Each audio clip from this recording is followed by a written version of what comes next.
Recording's on. Alright, today we're going to be playing Bigfoot Hunter. Let's start the game. Warning, this game contains graphic images and fantasy violence. Caution be advised. Disclaimer, all characters, names and events featured in this story are completely fictional. Any resemblance to actual persons, living or dead, is purely coincidental. Prologue, like the typewriter effect. Your name is Dexter Scott. You are a university student in Canada, drowning in student debt and struggling to keep on top of rent. You grab your cup of ramen noodles and sit down on your couch. You are about to take a bite when you hear a sound from your TV.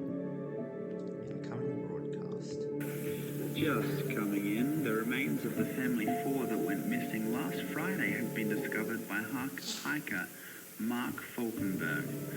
The remains were found on a trail in the Appalachian Mountains north of West Virginia. Sources say this is the fifth attack in the last 6 months, and police are heavily investigating the area. Many believe this is the work of a new serial killer. However, conspiracy theorists believe this to be the work of Bigfoot. Either way, this suspect is at the top of the most wanted list, and police are offering a $150,000 reward for any information surrounding the topic. That's a lot of money. Continue. $150,000 reward, huh? That could pay off my student debt, and it could pay off mine as well. Pack things. Judging by the series of attacks, you managed to pinpoint a location to begin your hunt. You pack all the gear that you would need for this expedition, including your rifle, flashlight, binoculars, tent, and hunting knife. Food too, I would hope. You will not be able to bring weapons on a flight, so you must drive to the site. Begin drive. You drive into the drive into the wilderness lasts 14 hours, and by the time you arrive, you are quite exhausted. You cannot sleep here though. It is a 2-hour hike to the campsite, and you must leave now so that you can set up by sundown. I must leave. Begin hike. You begin the hike into the forest, and along the way notice a small hill. This would be a great vantage point and give you a general feel for your surroundings. However, a detour to it may mean that you arrive at the campsite after dark. That would be bad. But I'm going to go to the vantage point anyway. You risk it anyway and head to the vantage point. It would be useful to get a feel for your surroundings before you camp for the night. While heading up the hill, you notice some odd-looking tracks leading into the shrubbery. You consider following them, but also keep in mind that you are already on a time crunch to get to the campsite before dark and don't want to waste precious time. They're not that odd looking, they're very clearly bear tracks, but I will follow them anyway. You decide to take the risk and follow the tracks through the shrubs. This could be a clue that is too valuable to miss out on. The shrubbery soon becomes thick and you must push through it to follow the tracks. One of the branches feels wet as it brushes your arm, and you look at it to discover the bush you are walking through is soaked with blood. You also notice that the sun is almost down, and you are quite vulnerable out in the open like this. I'm gonna try and... There was a photo being taken. You follow the blood trail and find a mutilated corpse laid out on the floor. You instantly recognize this as the woman who went missing on a hike 2 months ago. Dun dun dun. And take a photo to use as evidence for later. Quiet clue, mangled corpse. The sun is about to set. You consider whether it is worth still heading to the vantage point, or if you should head back to camp. You still have half an hour hike ahead of you. I think I'm not going to risk it again. I'm going to head back to camp. You manage to set up camp just before nightfall and prepare for bed. It is freezing cold outside and you consider setting up a fire. However, you know that there is a chance that this could draw unwanted attention to your campsite throughout the night. I like that we're getting more important choices now. I'm gonna set up the fire in here. It doesn't really look like there's a fire in that photo, but you set up the fire knowing the risks. The warmth fills your body with a newfound sense of strength, and you fall asleep with ease. In the night, you hear some scrambling from outside the tent. It appears that the fire has attracted some attention to your campsite like you feared. You contemplate whether you should stay inside the tent and wait for the creature to leave, or if you should head outside with your gun. I'm gonna head outside. That's a creepy sound. You grab your gun and lunge outside the tent, aiming towards where you heard the noise from. Walking out the darkness stood a large, regal creature with a beautiful set of antlers. You lower your gun when you realize it is just an elk. As the beast turns to walk away, you notice a large gash on its side that looks like claw marks. There are no grizzly bears or wolves in the Appalachian Mountains, and those marks are far too large to be from a black bear.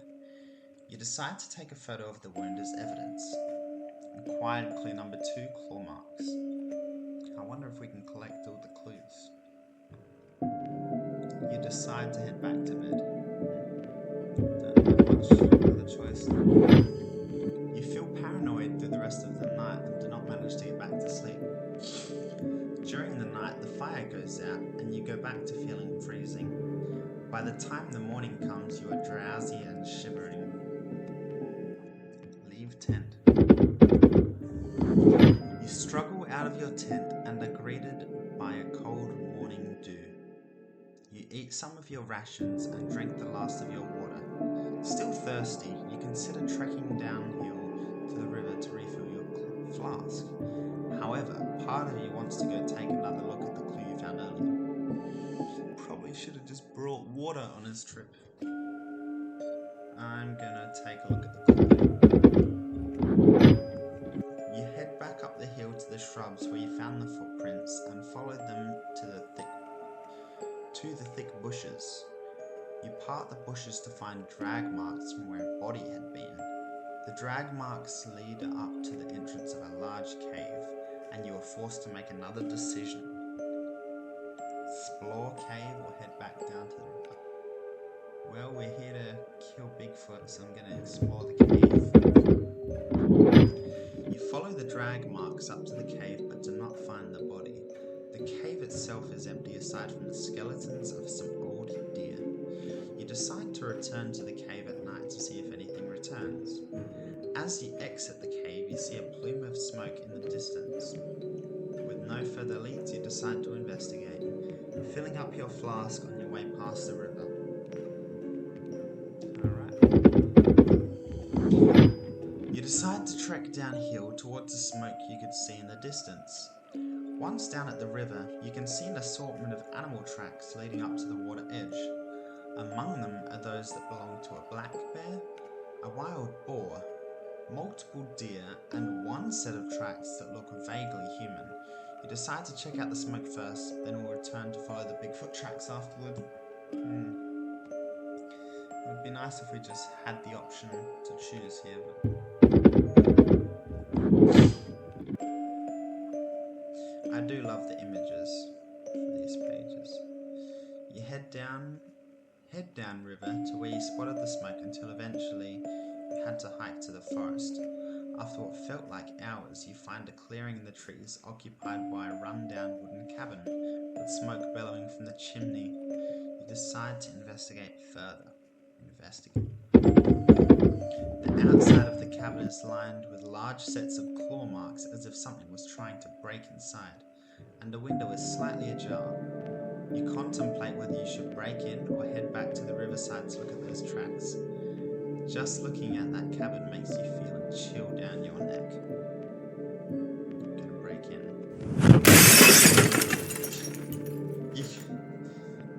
That was not very quiet. You quietly crack open the window and clamber inside. I think that's meant to say just you break in looks dark except for the fire crackling in the corner.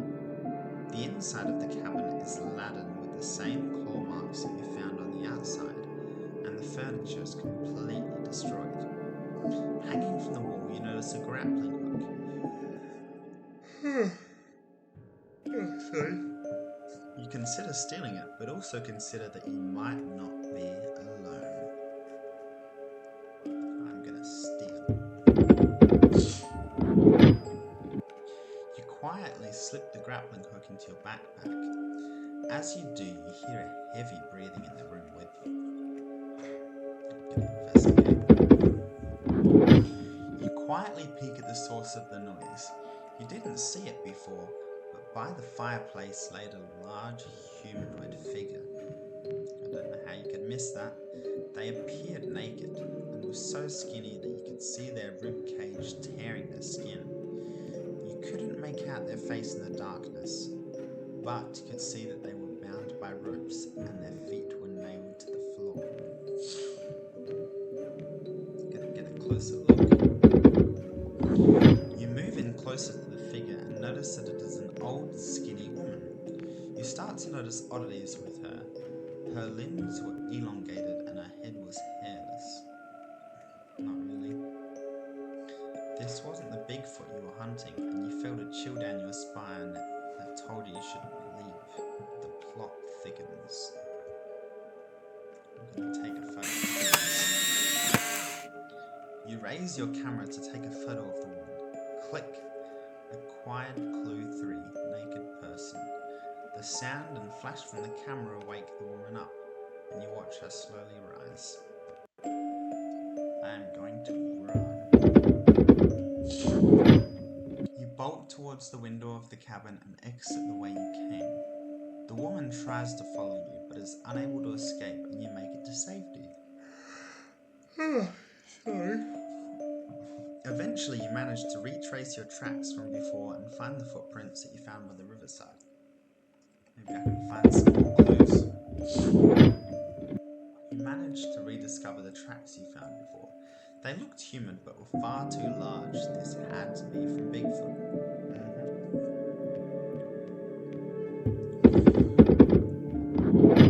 While following the tracks through the forest, you notice something catch the corner of your eye. Hanging from a branch of a bush is a shred of red and white fabric. The bush itself has been parted, as if something large had stumbled through it. I'm going to investigate. You go to take a closer look at the fabric. The tear is rough, as if it had been chewed through, and you manage to find a paper trail with more pieces of fabric which you decide to follow. When you reach the end of the trail, you realize that it was only a picnic basket, and you see a small black bear feasting on its contents. You feel slightly relieved. You consider looking around to see if the owner is around here somewhere. Gonna continue looking. You look around through the bramble and see a mangled hand on the floor. You know that black bears killing people is exceptionally rare, so this is most likely from Bigfoot. This is in West Virginia. They don't have grizzly bears there, so yeah, that's fair. Decided to take a photo. I love the sound effect for that. Acquired clue number 4, mangled hand. We've got all the clues so far. As soon as you take the photo, you hear a deep growl coming from the bushes next to you. Continue.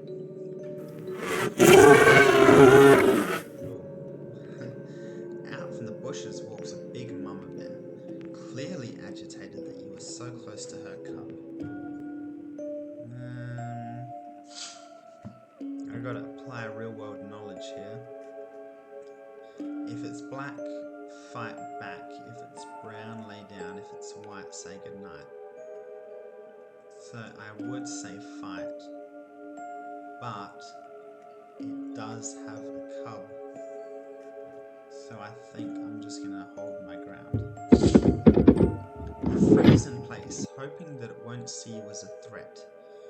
You and the bear stare at each other for a moment. Sorry. I'm gonna slowly back away. You stand tall and slowly back away from the mother bear. She lunges at you, but you hold still and she stops at the last second. You manage to escape without injury. My throat's getting kind of dry. Escape. You were shaken but managed to escape with your life. You leave the scene and return to the footprints that you were originally following. Oh, we have a greyed out option here. Head back to Clue. You follow the tracks until they reach a deep crevice in the hillside. You believe that this must be the Bigfoot's lair. Equip your rifle and torch. Enter. Oh, that's odd. The inside of the crevice is steep and slippery. You would not be able to climb down on this own, but you could use the grappling hook that you found earlier. I stole earlier. That's good. The choices have consequences. Gonna climb down. You tie the rope around your waist and begin your descent. You manage to climb down to the bottom of the canyon without any troubles. Brilliant. You safely manage to reach the bottom of the canyon. The walls are covered with a layer of condensation and the air is cold yet stale. You turn on your torch and assess your surroundings, yet its light can barely break through the barrage of spores blocking its path.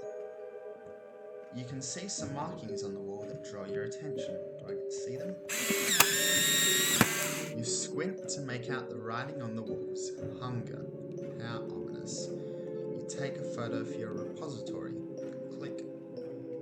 Acquired clue 5. We've got them all so far. Bloody markings. You continue through the cave until your nostrils are filled with a foul odour. You turn to find a skeleton sitting against a wall holding a rifle. You consider approaching but feel an eerie sense of life in those eyes. Hunger. We have investigated every time we had the option so far, so we're going to do that again. You decide to investigate the skeleton more closely. It looks like it must have been there for years. All the flesh has rotted off the bones and cobwebs fill the void in the skeleton. You grab the gun out of its hand to investigate and out falls a silver bullet pocket. You pocket the silver bullet. You never know when it might come in handy. I don't think silver bullets are used to kill Bigfoots, but they do kill skinwalkers. So you might kill that lady that was in the cabin. You continue looking around the cave, but find nothing else of interest, and decide to leave before your torch batteries die.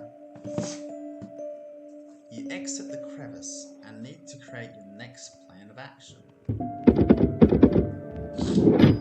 You consider climbing up the nearby mountain. It'll give you a view over the valley, and you might be able to find another lead. It is almost nightfall, and you could go back to the cave that you found earlier on the mountainside to see if anyone was home. That was when we went back to that clue. However, you decide to get a view over the valley first while there was still some daylight left. Well, the option's greyed out, so I must have had the choice at some point. I made a choice. They're both going at once. You decide to make the long and treacherous hike up the mountain. You manage to reach its summit just before sunset and get a look at the entire valley. On a nearby hill, you see the red light of a radio tower that you didn't notice before. You keep a mental note of its position in case you need a call for help.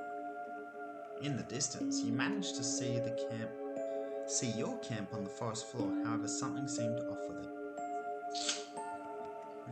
I'll look at it. You reach into your backpack to grab your binoculars and look towards your camp. To your horror, it had all been destroyed. Your tent was torn to shreds and thrown around the campsite. You will not find refuge there tonight. You grab your camera and take a photo of the scene. Click. Acquired clue 6, destroyed camp. I wonder how many clues there are in the game.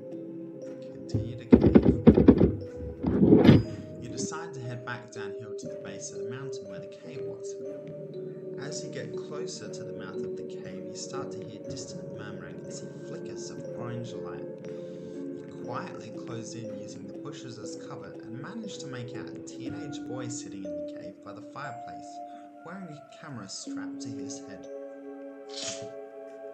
The boy seems to be talking to the camera. Eavesdrop. Alright guys, we are officially at the halfway mark of our 24-hour survival challenge in this haunted forest. As you can see, the sun has just set and we are now into the night segment, and I'm proper freaking out right now. We saw all those Bigfoot tracks earlier, so I hope this isn't his home. I'm going to keep you guys posted in case anything spooky happens, but for now, I'm going to try to get some sleep. Just then you see a large creature walk out of the bushes just 20 feet in front of you. Raise gun. You focus your sights on the creature. It must be at least 6 foot tall. It's not very tall. And is blanketed with thick fur. This could only be Bigfoot. The creature slowly inches towards the boy. The boy seems none the wiser. What's that, chat? You think that Bigfoot is right behind me? Haha. You won't scare me that easily. I'll hesitate. You keep your sights aimed on the creature's head, but don't fire just yet. You guys think I should turn around? Okay, fine. The boy turns around and...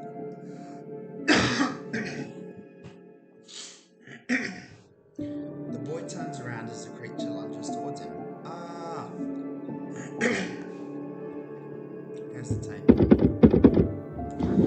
Something here feels off. You continue to hold off from firing your gun. Haha, got you, chat. The creature then removes its head, revealing that it is in fact a second teenage boy in a suit. You are relieved that you didn't just shoot this poor boy. You guys thought this was actually Bigfoot? Haha. Next time you wear the suit, Brandon, this thing stinks, the other boy exclaims. Some things aren't adding up. Ponder. If the Bigfoot tracks were faked by those two boys, that doesn't explain the other clues you found, and it certainly doesn't account for all of the murders. All these boys have done is put themselves in the same dangerous situation that you have. You are about to stand up and tell the boys of their situation when you feel a chill down your spine, the same feeling of dread that you felt back at the cabin. You look up to see movement on the roof of the cave. The tension's definitely building up here. Look up. Crawling down from the mountain was a slender humanoid creature. Its limbs were elongated, and its body was a pale grey. In the darkness, its eyes are lit up by the fire, and you can see that they are milky white. This is something far worse than Bigfoot. Well, I want to see it then.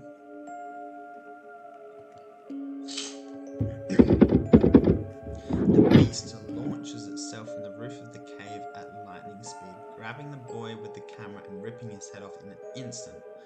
The other boy screams as it attacks him as well, painting the cave wall with its blood. That is dark. All of a sudden, the screaming stops, and the only noise to be heard is the creature's heavy breathing. Your heartbeat races, and your breath can't help but quicken. It slowly turns its head towards you. I'm going to run away from that. You turn your back and run into the woods.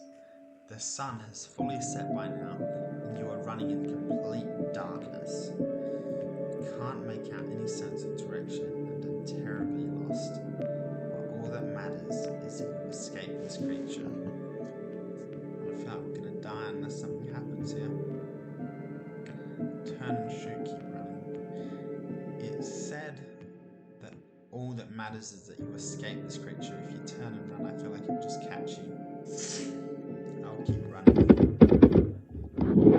You continue running like you never have before. You can barely make out what you are seeing in the darkness and step on something unstable that gives way. You trip over and fall face first into the undergrowth. You wipe the dirt out of your eyes and see the creature still bounding towards you. You go to reach for your gun when a blinding red light fires out of the darkness, hitting the creature. It winces in pain and runs off into the forest. Continue. Come on, that won't keep it at bay for long. You look to where the light came from to see a large cloaked man holding a flare gun. He reaches down to help you stand up. The man starts walking with haste into the forest and you join him. Ask for bandages. I'm guessing that's if you got injured early on in the story. What was that? What was that thing, you ask? That is the most vile hellspawn that ever walked the earth. The avatar of all the evil and hatred that humanity can conjure. That was a Wendigo. How do we kill it? How do we kill it, you ask? We are not doing anything. I will kill that creature, and you will return to wherever you came from, city boy. I am sick and tired of you stupid hikers and travelers interrupting my hunts. The more human flesh that thing consumes, the stronger and more deranged it becomes. And you people seem intent at throwing yourselves at it, making my job all the more difficult. That doesn't answer my question. I set out on a mission to kill whatever was responsible for killing all those people, and I'm not leaving until I've done it. You sort of just left to pay off your student debt. The man sighs. If you are so intent on staying, then fine. But if you die out here, then that's on you. I have a book on Wendigos back at my cabin. It'll get you up to date on how to kill them. I wonder if that's the cabin from before. Who are you? You ask as you struggle along. I come from a bloodline of Wendigo killers. Back when the white settlers came to these shores, the Waiti people summoned demons to ward them off and protect their land. These demons possessed settlers to kill and cannibalize each other. This hunger and madness changed them into the Wendigos. Among the survivors were my ancestors, who made it their life's purpose to kill every last one. Generations passed, and now I am the last of my kin. And before I die, I must kill the last Wendigo and let my ancestors find peace in their next life, knowing that those monsters are all gone. He explains. Alright, we're here, he says. Continue. And it is the same cabin, it's just at night time. The clearings opens up in the forest and you find yourself at the abandoned cabin you found earlier. One of the walls has been ripped open and debris littered the ground. What happened, you ask? You can only kill those things at night when their skin is softer. I managed to capture her during the daytime when she was weaker and chained her up. But something or someone must have woken her up and she escaped. That would be me. You both clamber through the hole in the wall and the man leads you to a large old book on his desk. Read this. That will tell you everything you need to know. Alright. You pick up the book and place it down on the table. It is quite heavy and the cover is tattered. I can see that. A complete encyclopedia on northern cryptids. Alright, index.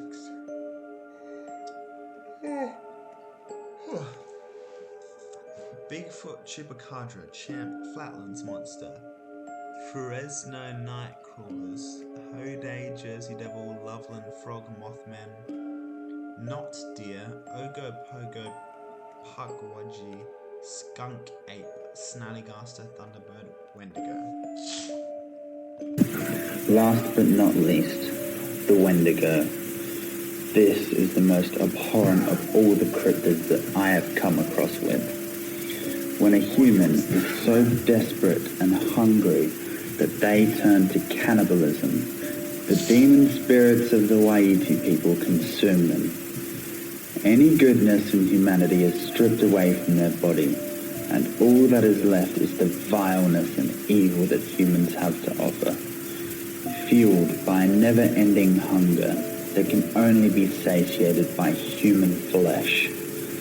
During the Spanish Inquisition, led by Christopher Columbus, there was a fourth ship that headed further north than the other three, originally sent to find a population of people to enslave for sugar plantations. This ship was kept a secret from the public due to its intentions and the horrific massacre that ensued upon its arrival.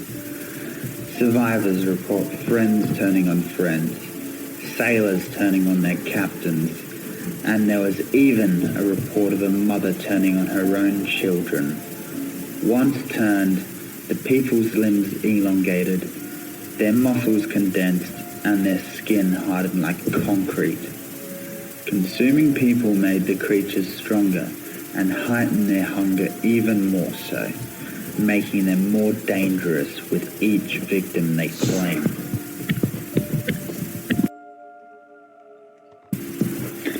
After the initial outburst from turning, they begin to change with the moon cycle. During the day, their skin hardens to protect them from the sun, also making them slower and less dangerous. There are no known means of killing them in this state. During the night, their skin relaxes, allowing them to become extremely fast. This is where they are at their most dangerous. Even in this state, bullets simply bounce off of them. If you encounter one in this state, you'd better pray to whatever God you believe in that it does not find you. They are impossibly fast, can climb trees and even swim. They have an acute sense of smell and hearing, but have poor eyesight. If you stay perfectly still and quiet, they might not notice you, but that is an absolute last resort. During this state, they are vulnerable to fire. While it does not kill it, it does weaken their skin, and if you can land a shot to the heart, you should be able to kill it. However, that is easier said than done. It is also said that they can be killed with a silver bullet. However, no one has gotten close enough to test this theory. Okay, so I need fire, a silver bullet, or to shoot them in the heart. Finish reading. So, I'll need the fire. Yeah, you just said what I said. You think to yourself, when you are done with reading the book, come and meet me in here, the man says. Join man, continue looking. I'm gonna keep snooping. There you go, I got another clue. I'll be there in a minute, you explain. Your curiosity gets the better of you, and you decide to take a look around the room. Hanging from the wall above his desk is a photograph of two men holding what looks like a dead animal. You hold the photo under the desk light to see that it is the man with who you assume it is that man with who you assume is his father holding a dead Wendigo. This is your first proper look at the creature without it trying to kill you, so you take a photo for evidence. Acquired clue 7, Wendigo photo. Oh my goodness. You feel a cold metal behind the photo, piece of cold metal behind the photo, and expect it to find that it's a small key that matches the lock on the desk drawer. Oh, Snoop. You quietly turn the lock and open the drawer to find an odd cylindrical object. You pick it up and rotate it in your hands to inspect it and see that it is covered with warning labels and a poison symbol. Eventually you find the label, white phosphorus. The realization then hits you that this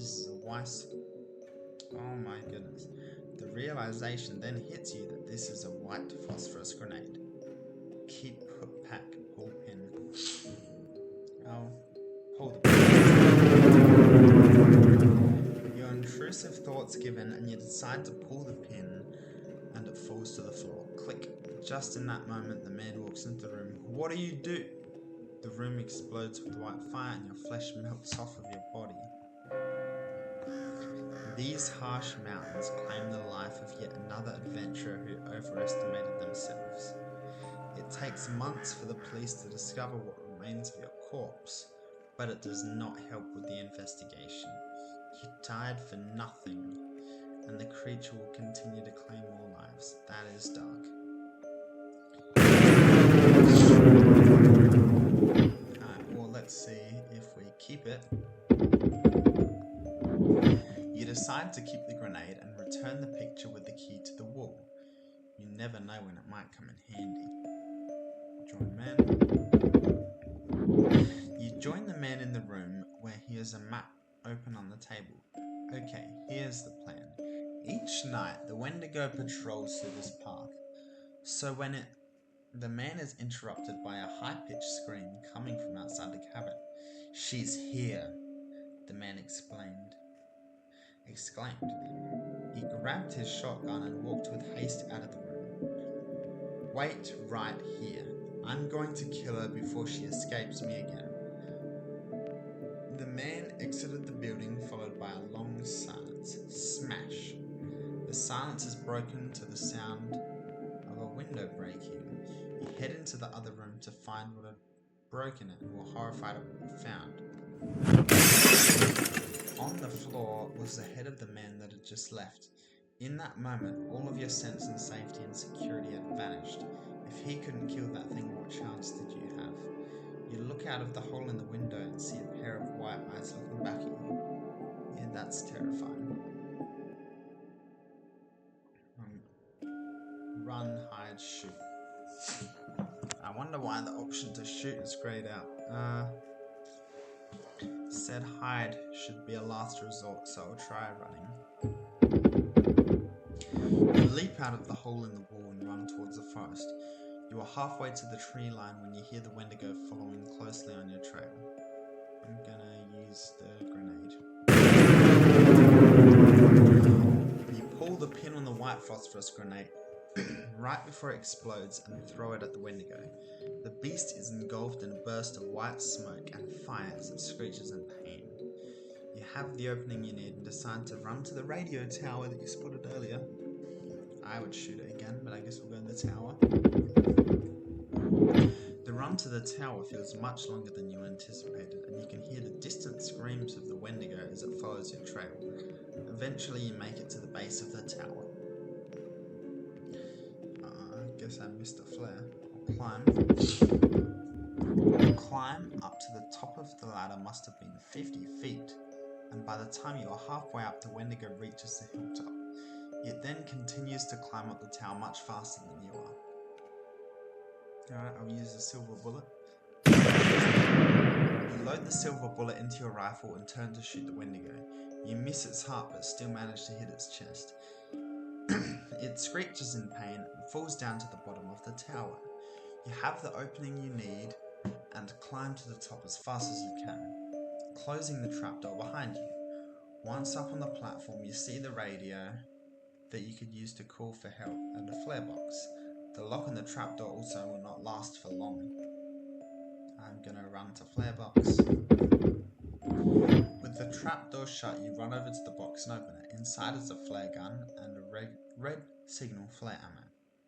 Just in that moment, the Wendigo bursts through it and climbs onto the platform with you.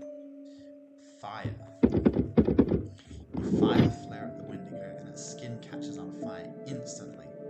The beast is engulfed in a cloud of flames and screeches in pain. You draw your gun and prepare to fire. In the book it said aim at the heart. You aim at the Wendigo's heart just like it said in the book and fire. Bang!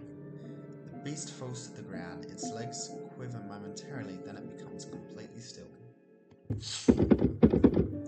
stumble over to the radio and call for help. You survive your encounter, and the helicopter arrives shortly after to bring you to safely. My throat is so dry. Oh my goodness. Later that night, the police question you on the situation. They found the body of the man outside the hut and the 2 boys in the cave. You showed them all the photographs you took and they deemed you innocent. That must have been because I found all the clues. The body of the Wendigo was taken to the lab to be studied, and the investigators concluded that it was the culprit behind the murders. The state handed you the reward money and then some. You had countless interviews with news outlets on your encounters, and you were deemed a true American hero. The reward money that you earned set you up for a long time. You paid off your student debt and were able to move into your own rental apartment. From your rental apartment to your very own house. Things seem to be looking up. Weeks later, ring, ring, ring, ring. Who could be calling at this time of night, you wonder? You get out of bed and pick up the phone. Why would I ignore it? Hello, is this Dexter Scott? Yes. Who is this? My name is Amanda Murray. I work with the CIA. How are you doing today, Dexter? I'm fine. Well, that's good. I was just calling about a job opportunity you might be interested in. Okay, I'm listening. There has been a series of reports of attacks originating near a lake in Scotland. Our sources have reason to believe that this might be the work of the Loch Ness Monster. We could really use your help and level of expertise to go and investigate. If you decide that you are interested, we could fly you out tomorrow morning. I'm sure the reward money could sweeten the deal. Potential sequel, ? And that's the game. Hello, is this Dexter Scott? Yes. Who is this? My name is Amanda Murray. I work with the CIA. How are you doing today, Dexter? I'm fine. Well, that's good. I was just calling about a job opportunity you might be interested in.